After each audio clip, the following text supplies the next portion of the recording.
Hello friends, मैं पंकज कुमार स्वागत करता हूं आप लोग का। आज मैं आप लोग के लिए एनसीईआरटी पर आधारित समान अध्ययन से संबंधित मोस्ट इम्पोर्टेंट 50 प्लस क्वेश्चन करवाऊंगा। इसमें हम सारे सब्जेक्ट के क्वेश्चन को सॉल्व करेंगे। कुछ नए प्रश्न भी देखने को मिलेगा जिसका मैं आपको फुल डिस्कशन भी करवाऊंगा। क्वेश्चन का जो लेवल है आपको बिल्कुल एग्जाम ओरिएंटेड देखने को मिलेगा और सुपर से भी ऊपर क्वेश्चन आपको देखने को मिलेगा। और ये टेस्ट सीरीज 2 होगा। इससे पहले मैंने टेस्ट सीरीज 1 ऑलरेडी मैं करवा चुका हूँ। और ये आपके आगामी एग्जाम बीपीएससी हो गया, बिहार शिक्षक हो गया, दरोगा हो गया, बिहार पुलिस हो गया, दिल्ली पुलिस हो गया, यूपी पुलिस हो गया, एसएससी हो गया, रेलवे एग्जाम के लिए इम्पोर्टेंट होने वाला है। तो आइए स्टार्ट करते हैं कुछ नए प्रश्न के साथ। देखो मेरे भाई, पहला नंबर जो क्वेश्चन दिया गया है, आपको सूची 1 से सूची 2 को आपको मिलान करना है। एक तरफ आपको पुस्तक देखने को मिलेगा और दूसरे तरफ उसका लेखक मिलेगा। तो देखिए आइए मिलान करते हैं। कराए तहकीक हिंद, ये बहुत फेमस पुस्तक है और आपके एग्जाम में बहुत पूछा भी जाता है। तहकीक हिंद किसके द्वारा लिखा गया है? तो ये सबको पता होगा, तहकीक हिंद आपको अल-बिरूनी के द्वारा लिखा गया है। एक क्वेश्चन देखो, अल-बिरूनी से सबसे ज़्यादा पूछा जाता है। अल-बिरूनी जो था वो पुराणों का अध्ययन करने वाला प्रथम मुसलमान था। तो ये आप जरूर याद रखना, ठीक है, कि अल-बिरूनी जो होता है वो पुराणों का अध्ययन करने वाला प्रथम मुसलमान होता है। ठीक है, तो ये आपके एग्जाम के लिए बहुत इंपॉर्टेंट है। अच्छा, आप दूसरा देखते हैं, तबाकत ए नासरी। ये भी बहुत बार पूछा गया आपके एग्जाम में। तो तबाकत ए नासरी किसके द्वारा लिखा गया है? तो ये लिखा गया है मिनहाजुल सिराज के द्वारा लिखा गया है। ये बीपीएससी हमेशा इसको पूछता है, इस क्वेश्चन को। ठीक है। अच्छा, तीसरा देखते हैं। अब कहता है फतुहात ए फिरोज शाही। तो फतुहात ए फिरोज शाही किसके द्वारा लिखा गया है? तो ये लिखा गया है FST यानी फिरोज शाह तुगलक के द्वारा ये लिखा गया है। और ये आपका आत्मकथा उसमें जिक्र भी किया गया है। तो ये भी क्वेश्चन अपने आप में बहुत ही इंपॉर्टेंट हो जाता है। चौथा नंबर देखते हैं, फुतुहुल सलातीन। तो ये फतह उल सलातीन जो लिखा गया है ये आपको इसामी के द्वारा लिखा गया है। तो ये आपका ये हो जाएगा इसामी। तो ये सारे क्वेश्चन जो है आपके एग्जाम में बहुत ज़्यादा पूछा जाता है। ठीक है, तो इसको आप लोग जरूर याद रखें।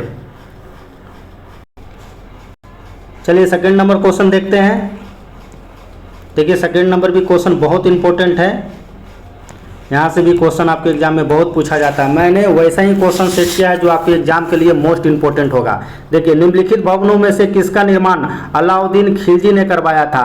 देखिए, अलाउद्दीन खिलजी जिसको द्वितीय सिकंदर बोला जाता है या अलेक्जेंडर द्वितीय भी बोला जाता है, इसको ये सब आपको पता होगा। चलिए देखिए, आते हैं अलाई दरवाजा। तो सही पता है, अलाई दरवाजा का निर्माण आपको 1311 ईस्वी में अलाउद्दीन खिलजी के द्वारा करवाया गया था। तो ये ऑप्शन बिल्कुल सही है। ठीक है। हजार सितून, हाँ, हजार सितून का भी निर्माण करवाया गया था किसके द्वारा? तो ये भी आपको अलाउद्दीन खिलजी के द्वारा ही करवाया गया था। ठीक है, जिसे हजार स्तंभों का भी, हजार स्तंभ भी इसको कहा जाता है या हजार सितून कहा जाता है। तो ये 1303 ईस्वी में अलाउद्दीन खिलजी यानी अलेक्जेंडर द्वितीय के द्वारा ही करवाया गया था। हौज अलाई, जिसको हौज खास भी बोला जाता है। ठीक है, हौज अलाई जिसको हौज खास भी कहा जाता है और ये आपको कहाँ है? दिल्ली में है। ठीक है, तो ये भी किसके द्वारा करवाया गया था? तो ये भी अलाउद्दीन खिलजी के द्वारा ही करवाया गया था। तो ये सारे उपरोक्त सभी, यानी इसका जो आंसर हो जाएगा क्या हो जाएगा? उपरोक्त सभी हो जाएगा। तो ये बहुत ही इंपॉर्टेंट है, आपके एग्जाम में पूछा जाता है। और ये अलाई दरवाजा से देखो ये क्वेश्चन पूछा जाता है मेरे दोस्त। इसने 1311 ईस्वी में अलाउद्दीन खिलजी ने अलाई दरवाजा का निर्माण कराया था और इसको इस्लामी वस्तु का रत्न भी कहा जाता है। ये आपके एग्जाम के लिए इंपॉर्टेंट होता है, कई बार आपके एग्जाम में पूछा जाता है। ठीक है।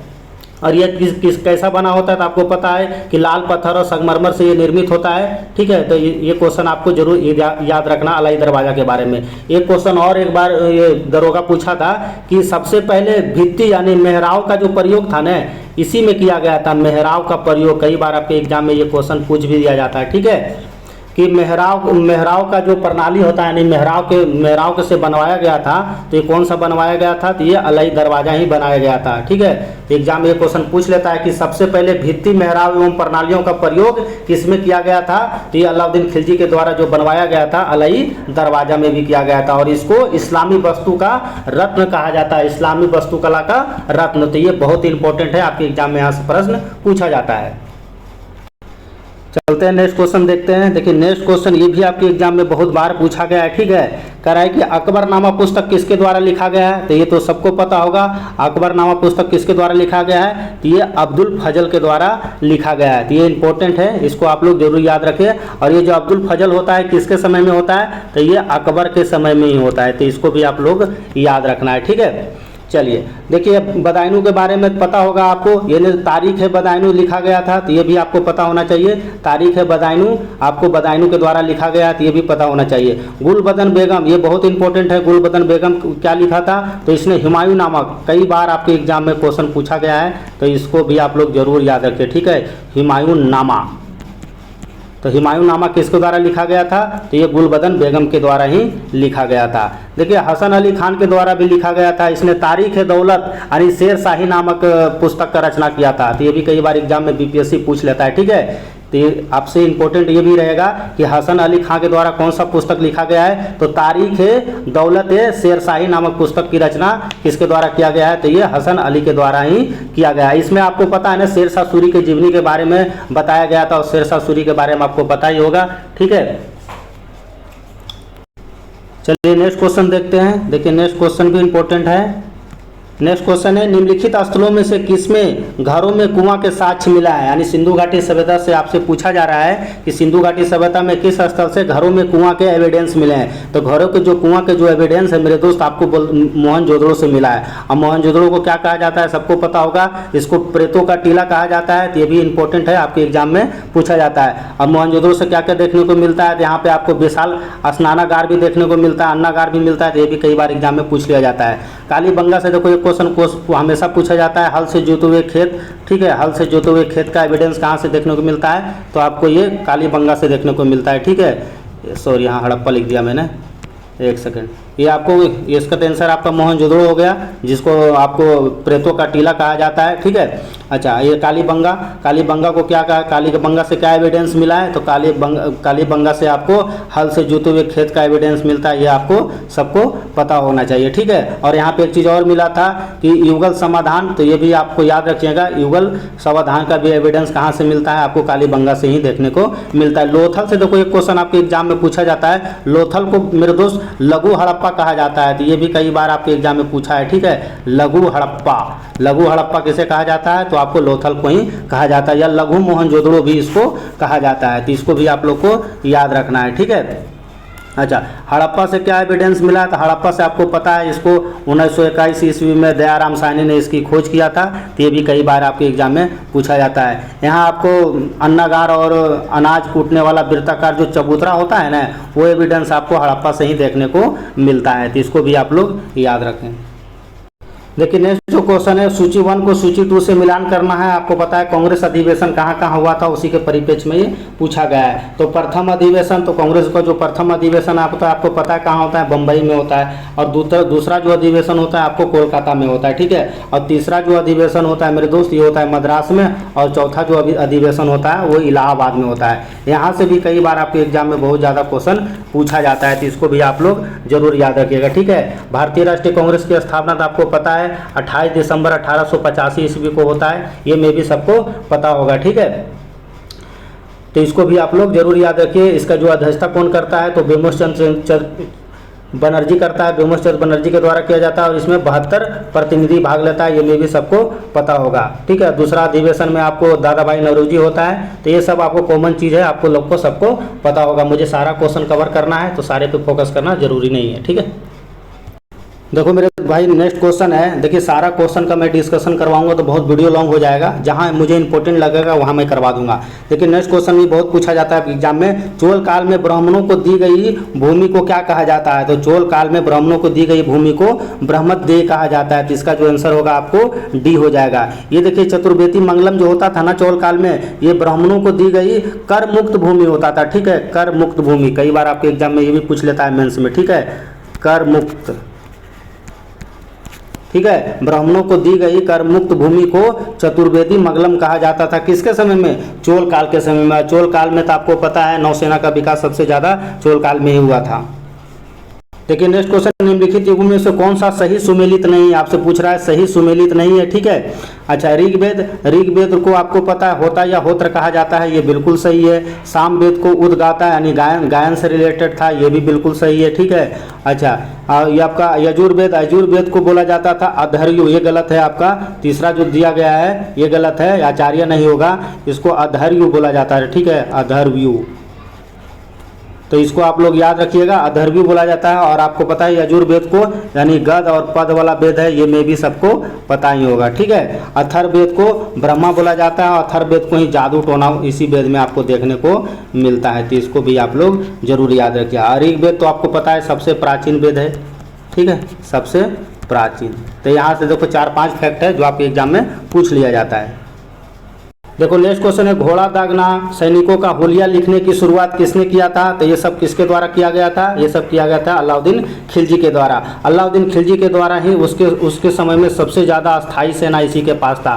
तो ये भी आप लोग अस्थाई सेना था इसी के पास, सबसे बड़ा अस्थाई सेना, ठीक है। और सबको अपना नगद वेतन भी देने की शुरुआत सबसे पहले आपको अलाउद्दीन खिलजी के द्वारा ही किया गया था। इल्तुतमिश को क्या कहा जाता है? तो इल्तुतमिश को आपको पता है दिल्ली सल्तनत का रियल फाउंडर इसको कहा जाता है, यानी वास्तविक शासक किसको कहा जाता है दिल्ली सल्तनत का? तो ये आपको इल्तुतमिश को ही कहा जाता है। आप कुतुबुद्दीन ऐबक के बारे में जानते होंगे, इसको पील बख्श कहा जाता है, ठीक है।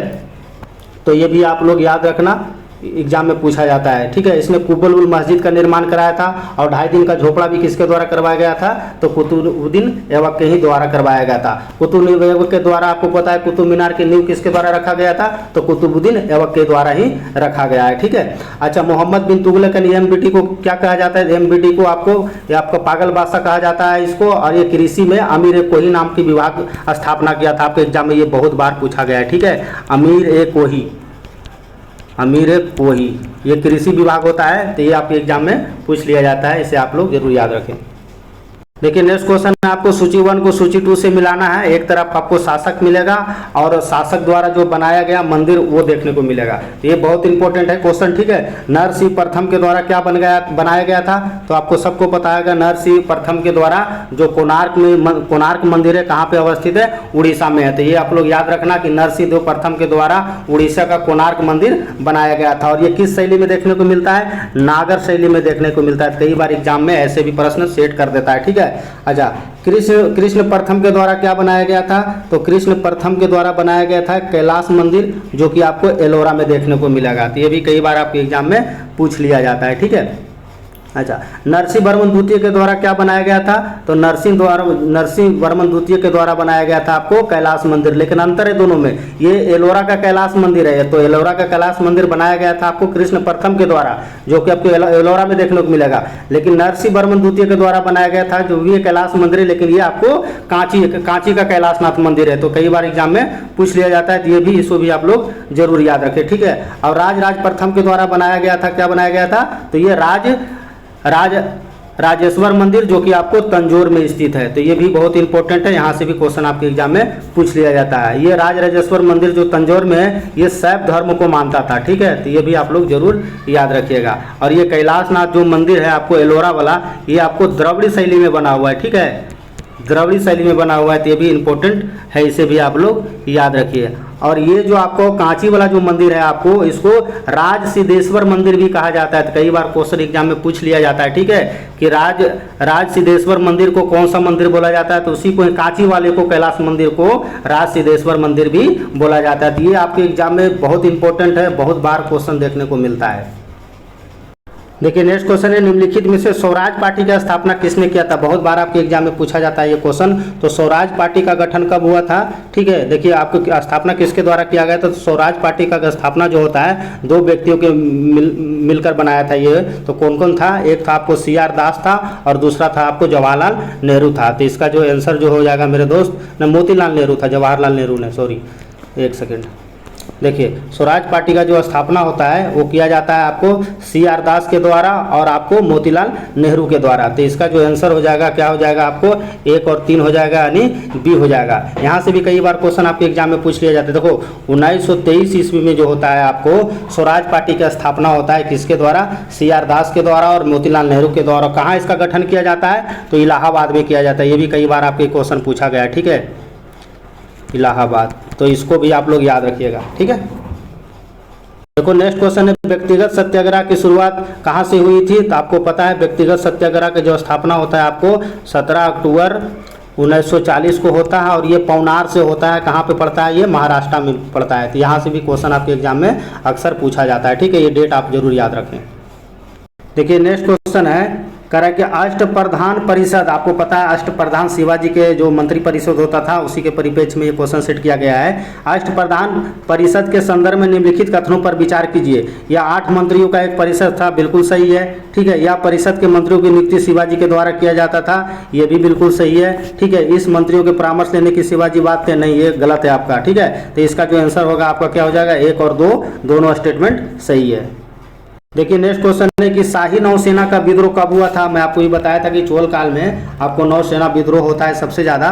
तो शाही नौसेना जो विद्रोह होता है आपको 18 फरवरी 1946 को होता है, ये बहुत ही इंपॉर्टेंट है। सांप्रदायिक पंचाट की घोषणा कब किया गया था, ये भी क्वेश्चन आपके एग्जाम में पूछा जाता है। सांप्रदायिक पंचाट की जो घोषणा किया जाता है वो आपको 16 अगस्त 1932 को किया जाता है।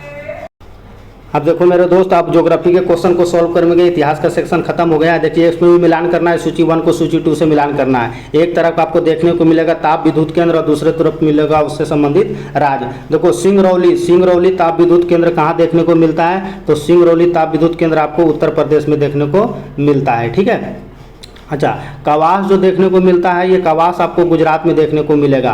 और नवेली आपको जो है आपको ये तमिलनाडु क्षेत्र में देखने को मिलेगा।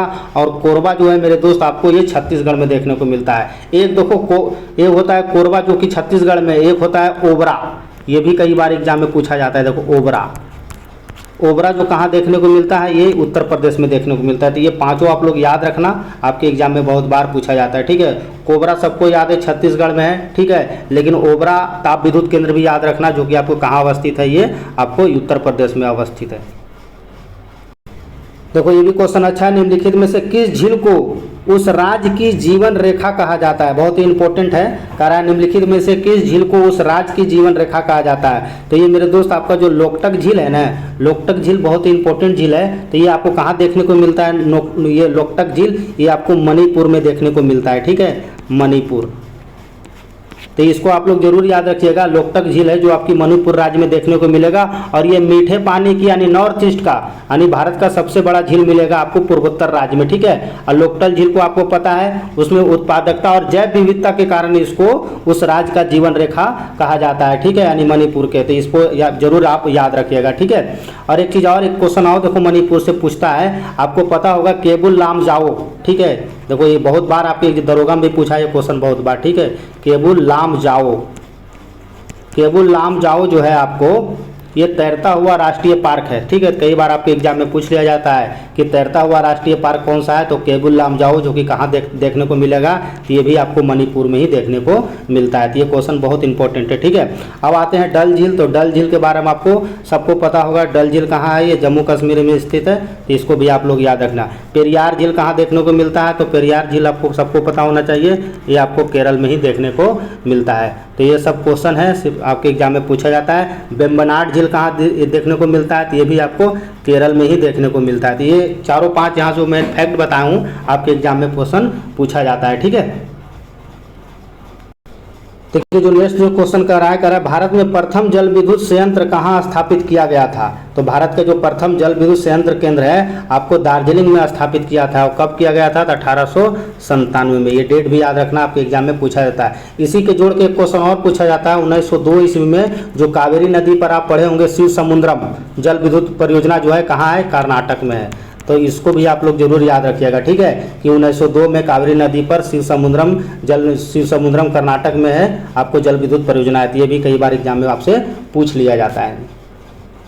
देखो मेरे दोस्त ये भी बहुत इंपॉर्टेंट क्वेश्चन है। कह निम्नलिखित में से किसे भारत का कार्टनोपोलिस कहा जाता है। ठीक है, कार्टनोपोलिस की उपमा दिया गया है, तो ये भी इंपॉर्टेंट है। तो कार्टनोपोलिस की जो उपमा दिया गया है ये आपको मुंबई को दिया गया है। क्यों दिया गया है, तो आपको पता है भारतीय अर्थव्यवस्था में अगर कृषि को हटा दिया जाए, यानी कृषि तो पहला प्रधानता है, सेकेंड नंबर पर आपको पता है कपड़ा उद्योग को माना ही जाता है, इसीलिए इंपॉर्टेंट है। ठीक है, तो कपड़ा उद्योग आपको पता है भारत का सबसे प्राचीन उद्योगों में से एक है, तो इसीलिए क्वेश्चन फ्रेम किया गया है। तो ये जो मुंबई जो है ना, यहाँ पे आपको सूती कपड़ा देखने को मिलता है ज़्यादा, तो इसीलिए भारत को आपको कार्टोपोलिस की उपमा दिया गया है। तो ये कई बार आपके एग्जाम में क्वेश्चन पूछ लिया जाता है, इसको याद रखना। एक क्वेश्चन देखो और कोयम्बटूर से क्वेश्चन देखो सेट किया जाता है। दक्षिण भारत का मैनचेस्टर किसे कहा जाता है, तो ये आपको कोयम्बटूर को कहा जाता है। ठीक है, और उत्तर भारत का मैनचेस्टर किसको कहा जाता है, कानपुर को कहा जाता है। ठीक है, ये दोनों इंपॉर्टेंट है क्वेश्चन भी आई है। ठीक है, कपड़ा से रिलेटेड है दोनों, इसीलिए क्वेश्चन मैं बता दे रहा हूँ कि आपको कोयम्बटूर को दक्षिण भारत का मैनचेस्टर कहा जाता है और कानपुर को आपको क्या कहा जाता है, तो ये उत्तर प्रदेश में पड़ता है, नहीं उत्तर भारत का मैनचेस्टर किसको कहा जाता है, तो इसको कानपुर को कहा जाता है। तो ये 3-4 फैक्ट है, आपके एग्जाम में यहाँ से क्वेश्चन पूछा जाता है।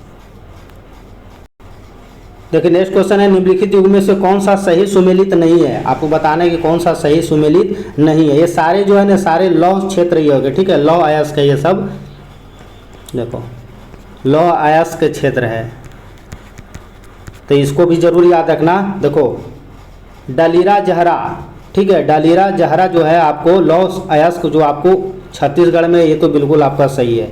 बाबा बुदन की पहाड़ियाँ बहुत इंपॉर्टेंट है, बहुत बार पूछता है, ठीक है। बाबा बुदन लौ अयस्क कहाँ देखने को मिलता है, ये कर्नाटक में, ये भी सही है, ठीक है।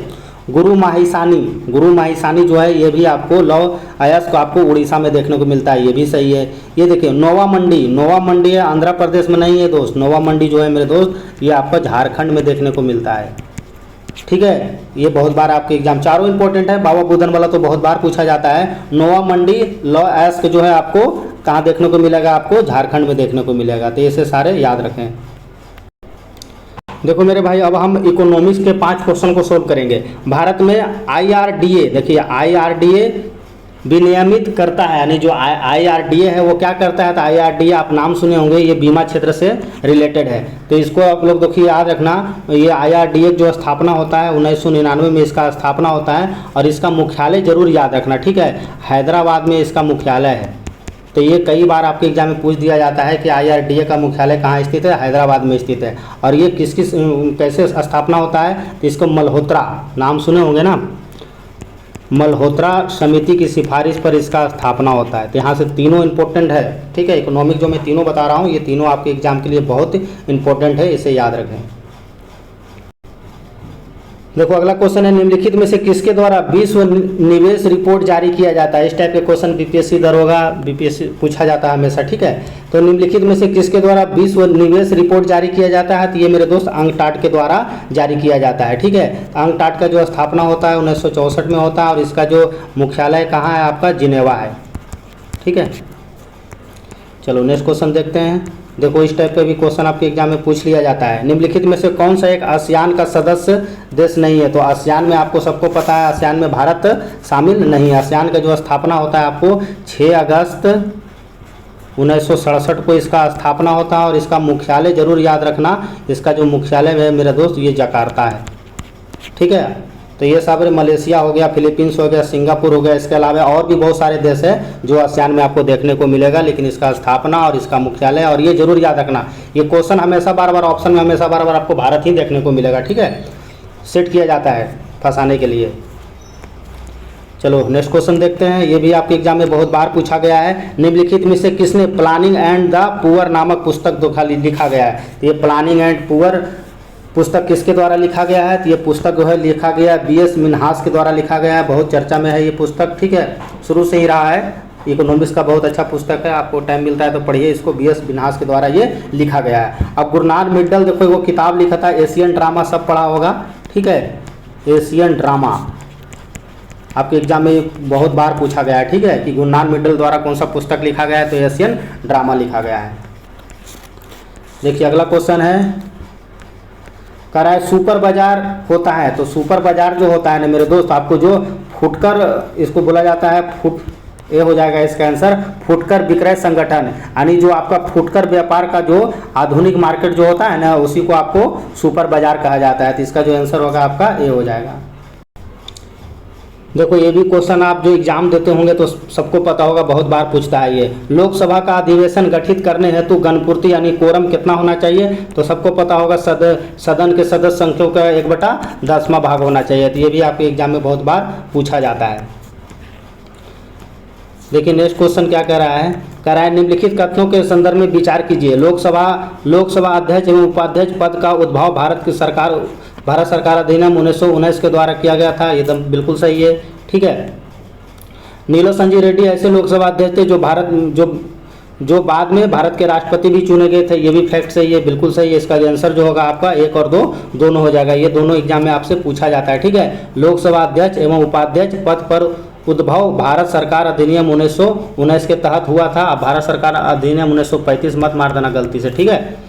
नीलो संजीव रेड्डी हेतु लोकसभा अध्यक्ष थे, जो कि आपको बाद में आपको राष्ट्रपति भी चुने गए थे, ये भी फैक्ट आपका सही है। चलिए नेक्स्ट क्वेश्चन देखिए, अनुच्छेद से क्वेश्चन फ्रेम किए थे। कह रहा है निम्नलिखित में से संविधान के किस अनुच्छेद के तहत राज्यपाल की न्यायिक शक्तियों का उल्लेख किया गया है। तो राज्यपाल का जो न्यायिक शक्तियों का जो उल्लेख किया गया है आर्टिकल आपको 161 में देखने को मिलेगा।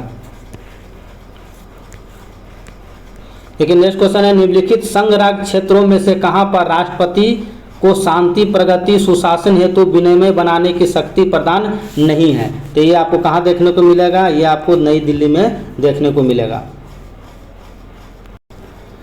देखो नेक्स्ट क्वेश्चन है स्थानीय स्वशासन को संवैधानिक मान्यता प्रदान करने के लिए सिफारिश किस समिति के द्वारा किया जाता है। VVI क्वेश्चन है, बहुत बार आपके एग्जाम में क्वेश्चन पूछा जाता है, ठीक है। स्थानीय स्वशासन को संवैधानिक मान्यता प्रदान करने की सिफारिश किस समिति के द्वारा किया गया था। तो ये पीके थुंगन समिति के द्वारा पारित किया गया था। तो इसका जो आंसर होगा क्या हो जाएगा, आपको सी हो जाएगा।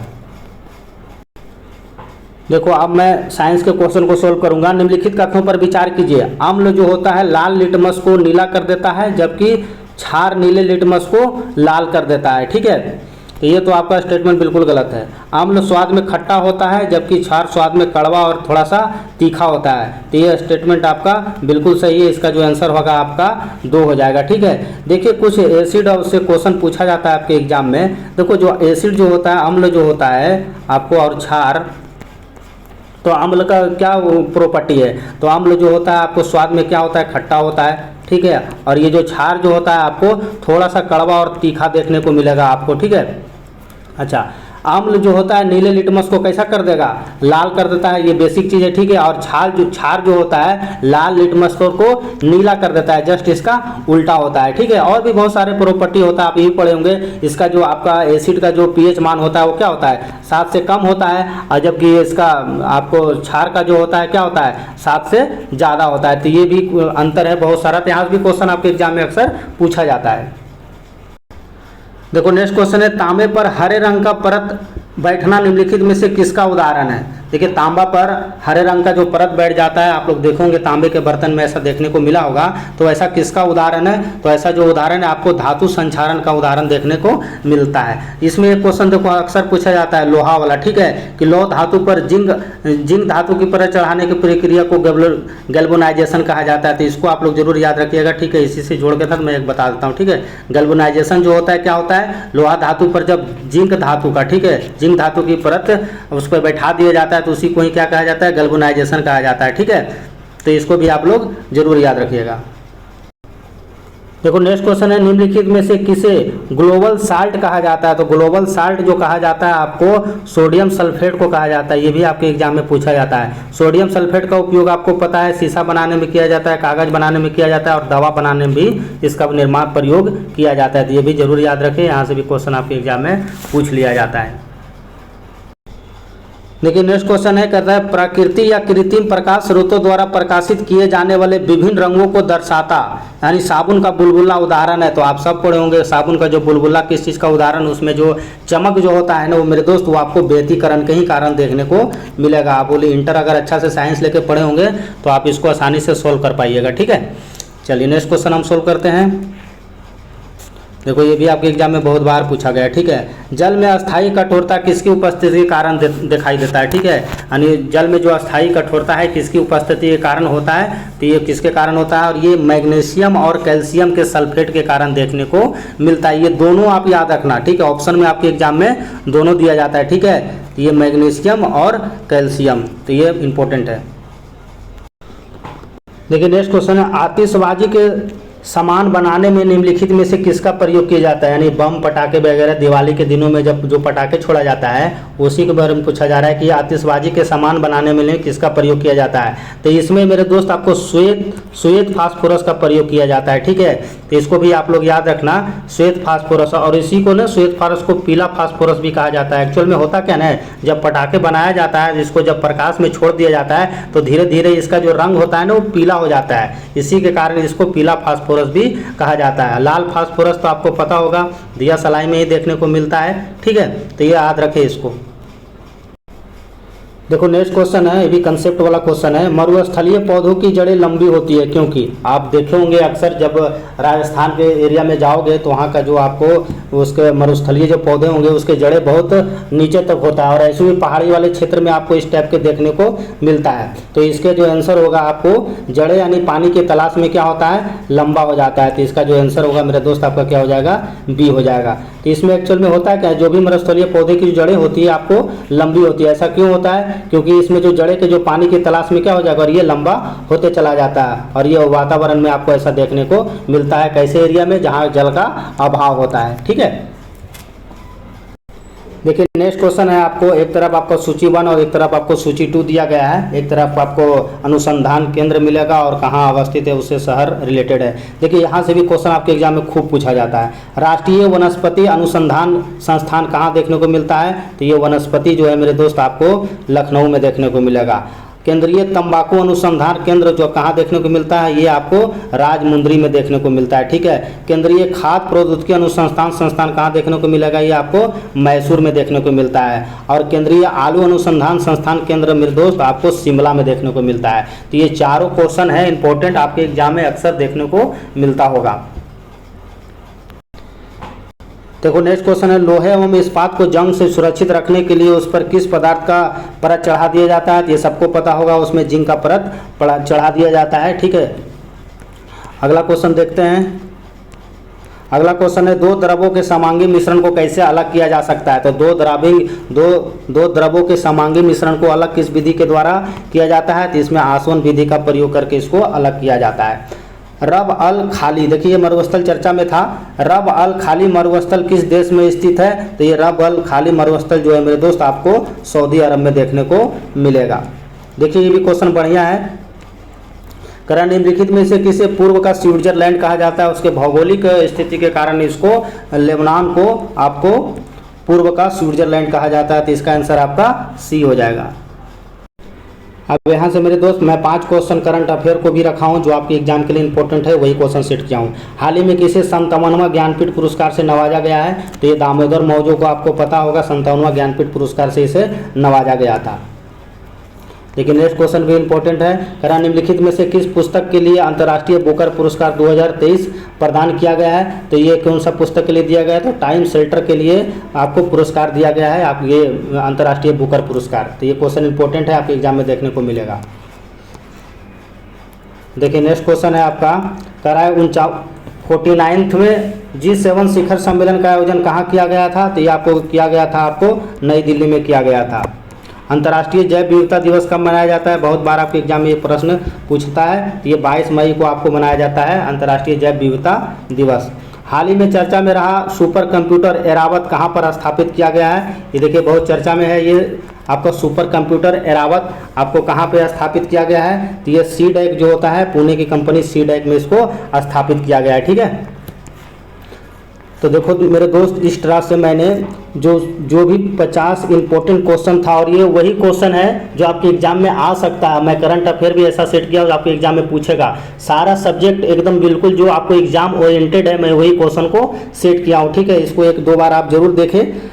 ये सीरीज मेरा एक तो आपका 50 क्वेश्चन वाला जीके जीएस का सीरीज चल रहा है। ठीक है, और दूसरा सीरीज जो है मेरे दो वो आपका 25 क्वेश्चन का साइंस का चलता है। ठीक है, उसमें भी साइंस का क्वेश्चन जो दिया जाता है बिल्कुल कंसेप्टेबल दिया जाता है, जो आपके एग्जाम के लिए इंपॉर्टेंट होता है, वही क्वेश्चन को मैं सेट करता हूँ। ठीक है, तो उस वीडियो की आप लोग देखा कीजिए, 1-2 दिन में आपका साइंस वाला भी वीडियो आपको देखने को मिलेगा।